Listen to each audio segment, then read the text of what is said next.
it's Michelle. We're backstage with Sam from Welshly Arms. Hello, sir. Hey, how are you? We are very glad to have you back. This is not your first Summerfest. No, not our first rodeo by any stretch. You guys are expert level Summerfesters at this point.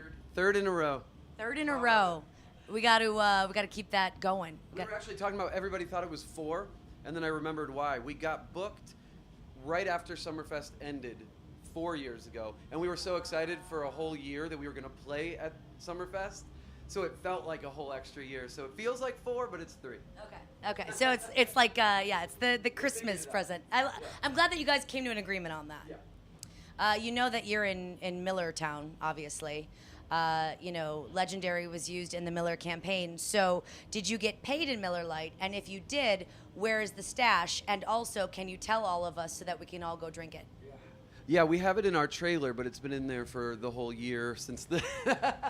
No, I'm just kidding. I wish they paid in beer, but unfortunately, I think there's some law against that. Unfortunately, they paid in cash. Yeah. Oh, man. Which it's the same thing because it just went straight back to beer. So it worked out well. It's perfect. Speaking of you guys agreeing that you've only played 3 years in a row, there are 6 of you. Does that... do you find yourself going, it's so nice because there's 6 different brains, and so you come up with all these different ideas? Or is it like, oh no, there's 6 different brains, and so we all have to come to a consensus? Yeah, I guess it happens both ways. Some days there are good days with 6 people. Sometimes the hardest thing is just deciding where you're going to stop and eat.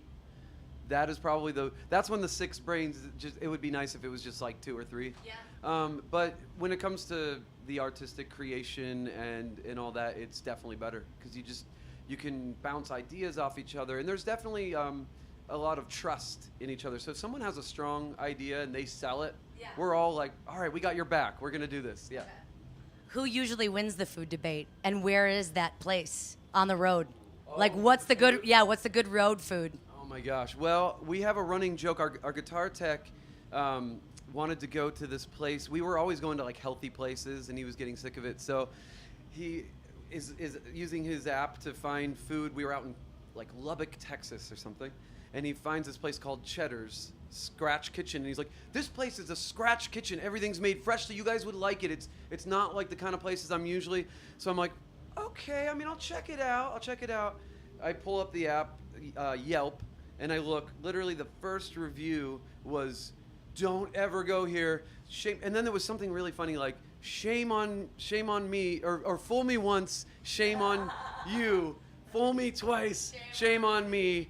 Don't ever go here. I got hep." So this whole review about hepatitis, it was the first one I found out. I'm like, I'm sorry, man. We're back to Whole Foods. I'm sorry, buddy. We're gonna hit up the best salad bar. This is what you get.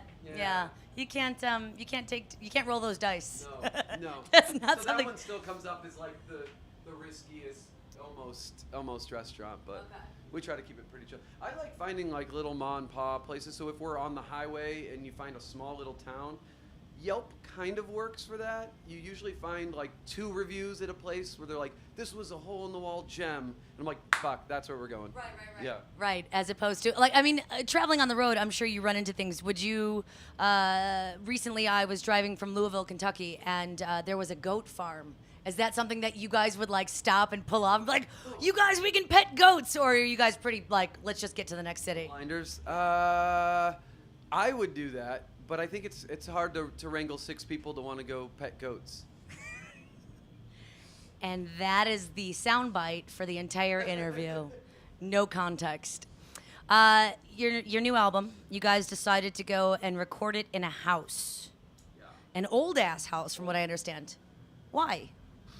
Well, we've actually always recorded in a house. It was my basement, and then we moved out of we outgrew it. We went into half of our bass player's house, and we took that over for a while, and then he finally wanted his house back.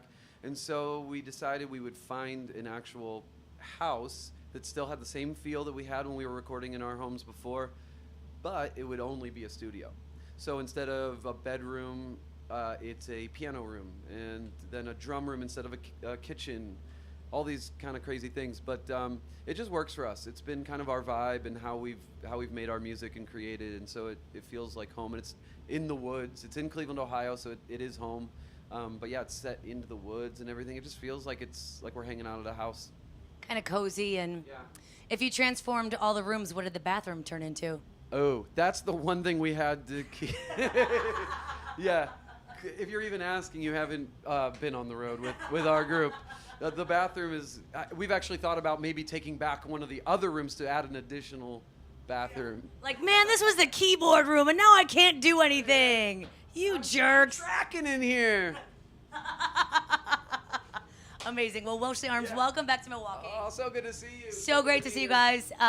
You guys go on today. You're opening for Kaleo in a couple 2-3 hours. Yeah.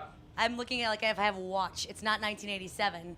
I don't have one. Nope. No watches here. But they can impose that on the video. Yeah. Just put a little like Snapchat watch on there. Psh. Thank you guys so much. So good to be here. Thank you. Absolutely.